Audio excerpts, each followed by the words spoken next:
안녕하세요. 미셸입니다. 어제 영상의 주요 메시지 확인할게요. 1. 나는 너희가 모든 걸 옳고 그른 걸로 구분하려는 걸 볼 때마다 여간 재미있지 않다. 너희는 물질과 너희 자신을 정의하는데 도움이 되고자 그런 꼬리표를 지어낸 것이 바로 너희 자신임을 전혀 깨닫지 못한다. 오로지 상대계에서만 삶을 들은 옳은 것 아니면 그른 것이 된다는 사실을 전혀 깨닫지 못한다.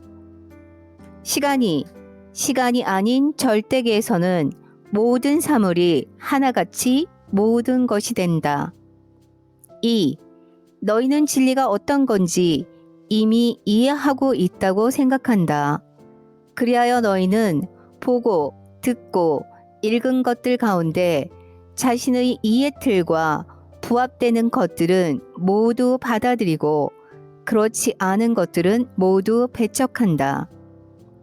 그러고 나서 너희는 이렇게 하는 걸 배움이라 부른다. 너희는 이걸 가르침에 마음을 연 것이라고 말한다. 너희가 자기식 진리를 제외한 모든 것에 마음을 닫고 있는 한 너희는 결코 가르침에 마음을 열 수 없다. 3. 영혼은 고안하고 마음은 창조하고 몸은 체험한다. 그 순환 구조는 완벽하다. 그러고 나서 영혼은 자신의 체험 속에서 자신을 인식한다. 오늘 이야기 시작할게요. 자아의 세 측면들은 결코 불평등한 관계가 아니다. 각자 한 가지씩 기능을 갖고 있으며 어느 한 기능이 다른 기능들보다 더 중요한 것은 아니다. 또 실제로 어느 한 기능이 다른 것들보다 먼저 작용하지도 않는다. 세 가지 기능들은 한치도 차이도 없이 동등한 방식으로 연관되어 있다. 고안, 창조, 체험. 너희는 고안한 것을 창조하고 창조한 것을 체험하며 체험한 것을 생각해낸다. 그러므로 다음과 같은 이야기가 성립할 수 있다.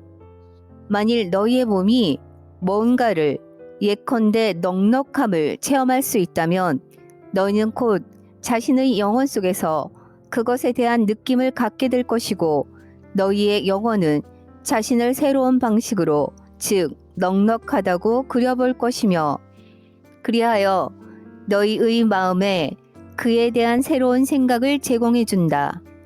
그 새로운 생각은 더 많은 체험을 가져오고 몸은 새로운 현실을 계속되는 존재 상태로 받아들이고 살기 시작한다.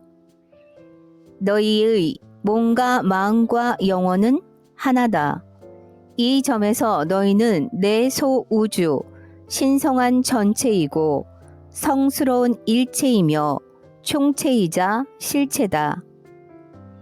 이제 너희는 어떻게 해서 내가 모든 것의 시작이자 끝이며 알파와 오메가인지 알고 있다. 이제 나는 너희에게 궁극의 수수께끼, 즉 너희와 나의 정확하고 참된 관계를 설명해 주겠노라. 너희는 내 몸이다. 너희의 몸이 너희의 마음과 영혼에 속해 있듯이 너희는 내 마음과 내 영혼에 속해 있다. 그러므로 내가 체험하는 모든 건 바로 너희를 통해서 체험하는 것이다. 너희의 몸과 마음과 영혼이 하나이듯이 내 몸과 마음과 영혼 역시 하나다. 그러므로 이런 신비를 이해한 많은 사람들 중에 나사렛 예수가 아버지와 나는 하나입니다 라고 말했을 때 그는 불변의 진리를 말한 것이다. 이제 나는 너희에게 얘기해 줄 것이다. 언제고 너희가 은밀히 알게 될 이보다 더 엄청난 진실들이 존재한다는 걸. 왜냐하면 너희가 바로 내 몸일 때 나는 또 다른 존재의 몸이기 때문이다. 당신이 신이 아니란 말씀인가요? 아니, 나는 신이다. 나는 지금 너희가 이해하는 식대로의 신이며 지금 너희가 이해하는 식대로의 여신이다. 나는 지금 너희가 알고 체험하는 모든 것의 고안자요 창조자이며 너희는 내 자식들이다. 내가 다른 존재의 자식이듯이 신에게도 신이 있다는 말씀을 하시려는 건가요?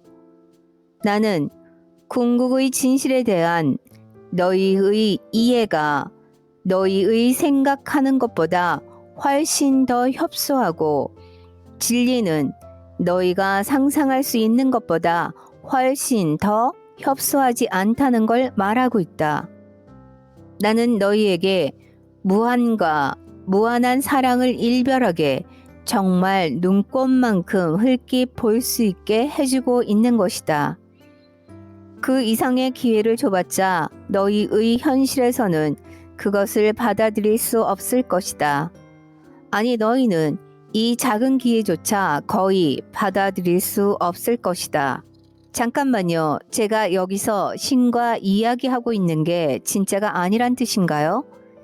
이미 너에게 얘기한 대로 만일 너희 자신이 자기 몸의 창조자이자 주인인데도 불구하고 신을 자신의 창조주여 주인으로 여긴다면 나는 너희가 이해하는 의미에서의 신이다. 그래서 너가 나와 이야기하고 있다는 건 맞는 얘기다.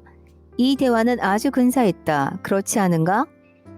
근사하든 근사하지 않든 간에 저는 제가 진짜 신 중의 신과 이야기하고 있다고 생각했습니다. 당신도 아시다시피 가장 높은 존재, 최고 우두머리하고 말입니다. 너는 그러고 있다. 내 말을 믿어라. 너는 그러고 있다. 그런데 당신은 이런 계층 구조 속에서 당신 위에 또 누군가가 있다고 말했지 않습니까? 우리는 지금 불가능한 일을 하려 한다. 즉, 말할 수 없는 걸 말하려는 불가능한 일을. 내가 말했다시피 종교가 하려는 일이 바로 이런 것이다. 자, 이 얘기를 요약할 수 있는 무슨 방법이 있나 알아보자. 항상은 너희가 알고 있는 것보다 훨씬 더 긴 시간이다. 영원은 항상보다 더 긴 시간이다. 신은 너희의 상상을 넘어서는 존재다. 신은 너희가 상상력이라 부르는 에너지다. 신은 창조다. 신은 첫 번째 생각이며 마지막 체험이다. 그리고 신은 사이에 있는 모든 것이다. 너는 고성능 현미경을 들여다보거나 분자의 활동에 관한 그림과 영화를 보고서 맙소사, 저 밑에 완전한 우주가 존재하는군. 이 우주에는 지금 이걸 들여다보는 내가 꼭 신처럼 느껴지겠지? 라고 말한 적이 있는가? 너는 과거에 이런 말을 하거나 이런 종류의 체험을 한 적이 있는가? 그럼요. 조금이라도 생각 있는 사람이라면 누구나 다 그런 적이 있을 겁니다. 그렇겠지? 그랬을 때 너는 내가 여기서 너에게 보여주는 것을 너 스스로 일별한 셈이다. 그리고 내가 너희 스스로 일별했던 그 진실은 결코 끝이 없다고 말한다면 너는 어떻게 하겠는가? 설명해 주십시오. 청컨대 제발 설명해 주십시오. 너가 상상할 수 있는 우주의 가장 작은 부분을 예로 들어보자. 아주 작고 작은 물질 입자를 상상해보라. 예. 이제 그것을 반으로 갈라라. 예. 그럼 무엇이 남는가? 그보다 더 작은 두 개의 반쪽들요. 맞다. 그럼 그것들을 반으로 갈라라. 이제 무엇이 남는가? 네 개의 더 작은 반쪽들이요. 그래, 그럼 다시 갈라라. 그리고 또다시 무엇이 남지? 더 작은 밀입자들이요. 그래, 그 과정은 언제 끝날까? 물질이 더 이상 존재하지 않게 하려면 얼마나 많이 갈라야 할까? 잘 모르겠습니다. 그런 일은 결코 일어나지 않을 것 같은데요. 물질을 완전히 없앨 수는 없다는 뜻인가? 너가 할 수 있는 전부는 그것의 형상을 바꾸는 것에 불과한가? 그런 것 같습니다. 내가 너에게 말하노니 너는 이제 막 삶의 모든 비밀을 배웠으며 무한을 들여다봤다. 이제 너에게 물어볼 게 있다. 좋습니다. 너는 어째서 무한이 한쪽 방향으로만 나갈 거라고 생각하는가? 그러니까 아래로도 끝이 없듯이 위로도 끝이 없다는 거군요. 위나 아래라는 건 없다. 하지만 너의 말뜻은 이해한다. 하지만 작은 것에 끝이 없다면 큰 것에도 끝이 없는 거 아니겠습니까? 그렇다. 큰 것에 끝이 없다면 가장 큰 건 존재하지 않을 거고, 그렇다면 아주 넓은 시각에서 볼 때 신은 존재하지 않겠군요. 혹은 그 모든 게 다 신이고 신 외의 것은 존재하지 않는다는 뜻도 되겠지. 여기까지 함께 해주셔서 정말 고맙습니다. 사랑합니다. 내일 또 뵐게요.